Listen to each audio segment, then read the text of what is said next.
Good day everyone, Sir Adriane Antimano here, and for this day, we're going to discuss about the word processor.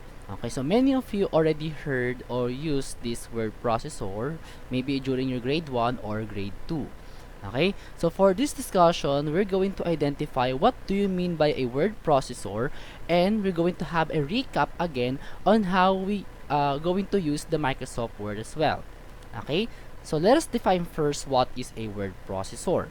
So a word processor, according to here, a word processor is used to write and print letters, reports, and other documents as well.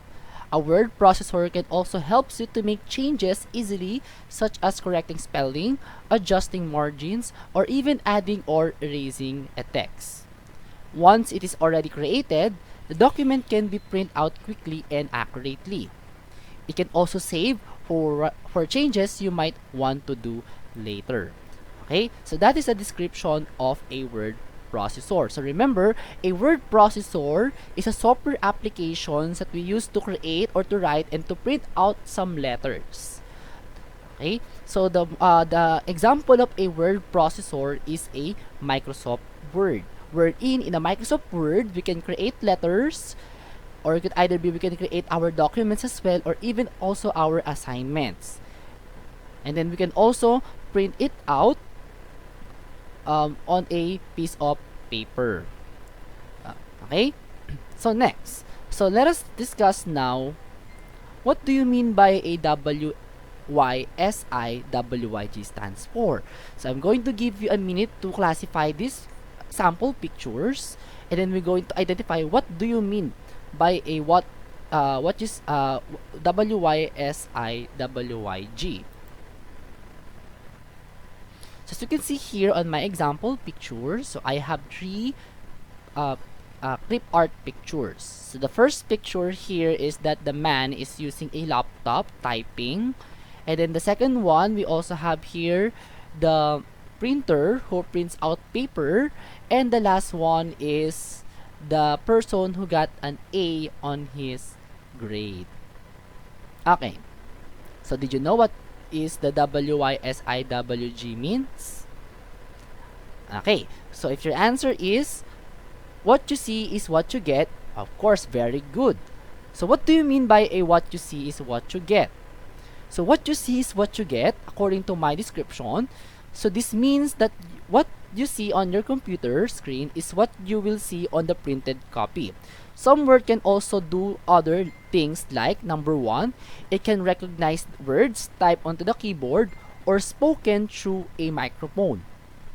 Next, it lets you create web pages with links to other websites. Okay, so this is the description of what you see is what you get. So meaning, whenever we type on a document, so for example, I'm going to use my Microsoft Word. Okay, so what I'm going to type or any kinds of text or pictures I'm going to put on my document, so if I'm going to print out, it will look exactly as the same on my document as well. Next. So next, we also have here to provide some writing tools for checking wrong grammar and misspelled words. It lets you insert graphics within the text, change the font size and type, and manipulate the spacing of the documents. Okay, so those are some of the attributes that the what you see is what you get. Okay, so it lets us to check our grammars as well, or it could either be check our spellings if our spelling is wrong. Okay, next, so are you ready now to use the Microsoft Word? Okay, very good. So reminders, in this our next discussion is all about starting and exiting a word processing application using the Microsoft Word. So if you're going to take this application as well, so you may also ask for assistance for your parents to open up or to help you to use the Microsoft Word. Okay? And then if you don't have a Microsoft Word yet on your computer, or it could either be on your tablet, so kindly remind your parents also to download you an application on the Microsoft Word. Okay? So if you are ready, let us start now from our step-by-steps in how to create documents using a Microsoft Word. So we're going to proceed first at the first beginning, which is to open the Microsoft application. So usually we are very confused when we are trying to open up or to going to use the Microsoft Word applications. So what is the proper way on how we open our Microsoft Word? So this is our first step. The step 1 is opening the Microsoft application. So to open up the Microsoft Word application, so all you have to do on your computer, so you're going to proceed to the start menu at your bottom left on your screen or on your computer screen, and then you may also click the start menu, and then you may also type on your keyboard, you may search the Microsoft Word or MS Word 2016. Or else, if MS Word 2016 doesn't show on your menu, so you can also type the word as well. Okay, so that's how we open our Microsoft Word. So as you already find the Microsoft Word, you may now click it, and then we're going to classify first the main parts of the Microsoft Word. So let's try to have a recap first, our main parts of the Microsoft Word. So I have here an example pictures that shows the main parts of the Microsoft Word as well. We have here the first one is the title bar. So the title bar displays the file name of the document you are using. So whenever you try to open a Microsoft Word, and then it will appear on your screen, so on your title bar, it states that your file name is document 1. Next, the second one is what you call the ribbon.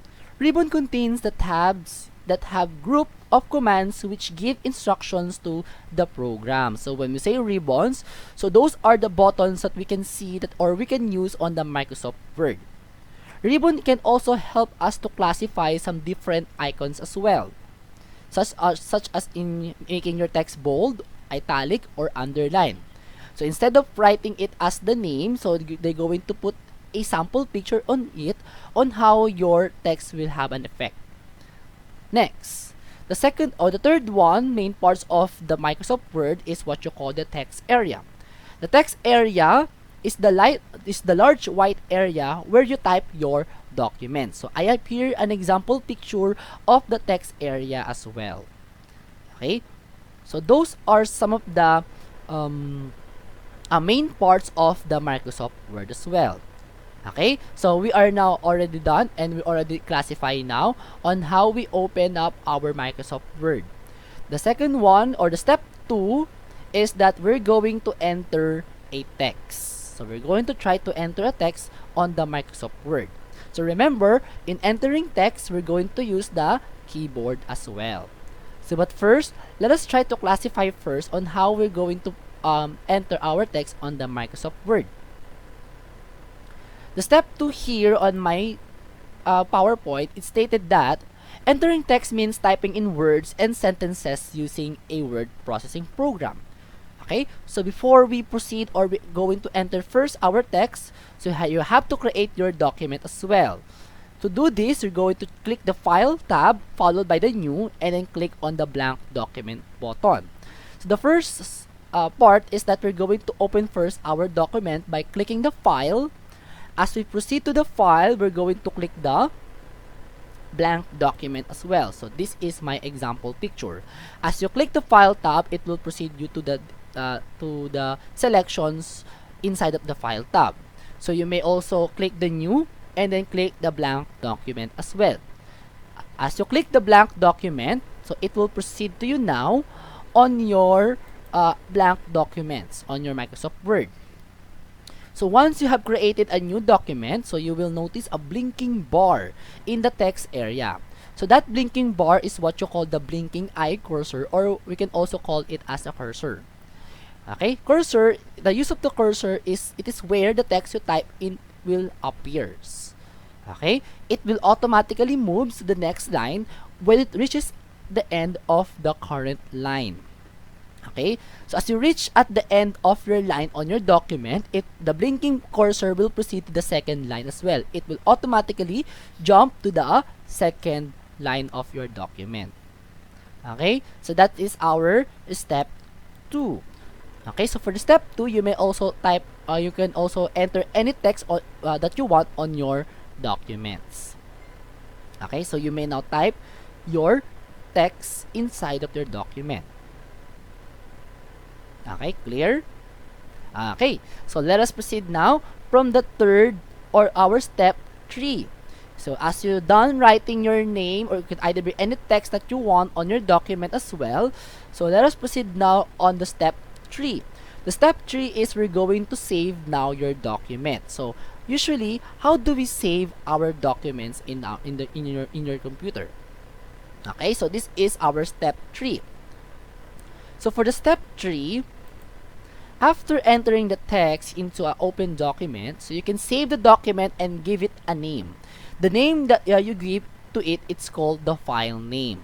So whenever you try to save your work as well, so you're going to give first your document a name. So what will be the name of your documents? Okay? Like for example, of course, we have a dog. So you're going to name your dog, you're going to give him or her a name so that whenever we want to call our dog, so it will appear. So just like also on the Microsoft Word. So every time you create a document as well, so you also don't forget to give it a name also. Okay?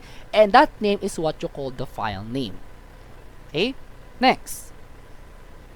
In saving your documents on the Microsoft Word, so all you have to do is you're going to click again the File tab on your ribbon.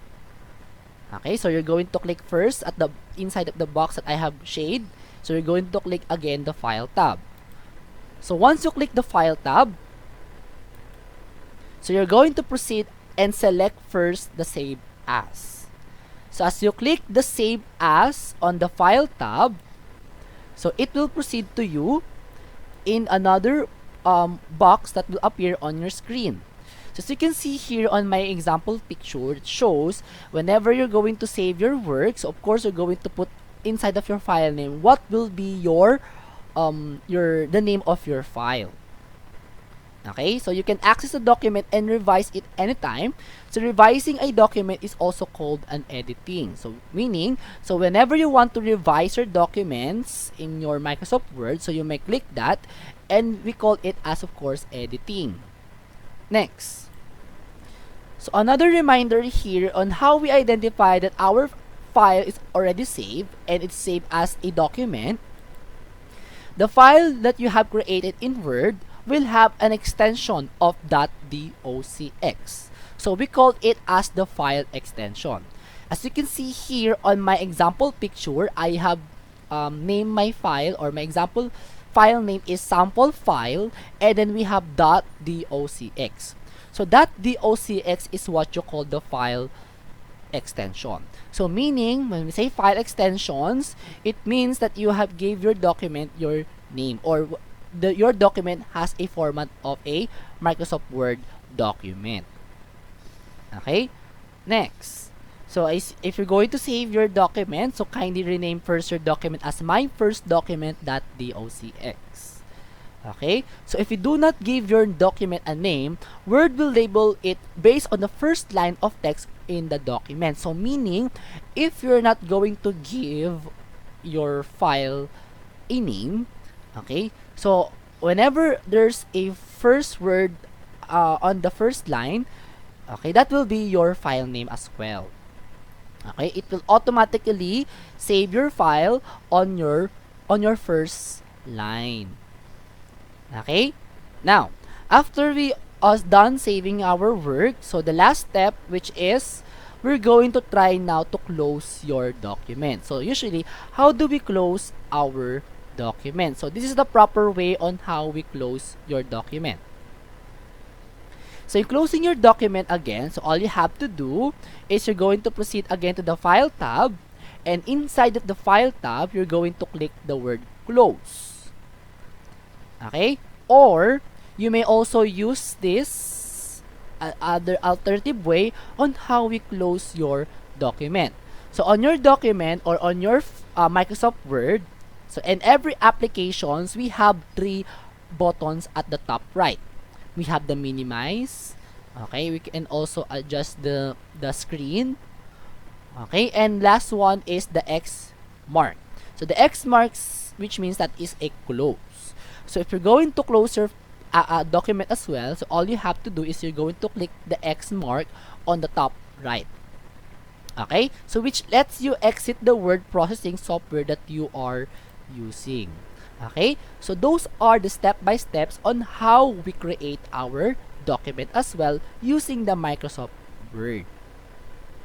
Now, so for our discussion for this day, okay, so if you have any questions or some clarifications, so you may also leave here in our chat, in our comment section, and then I'm going to answer your questions as well.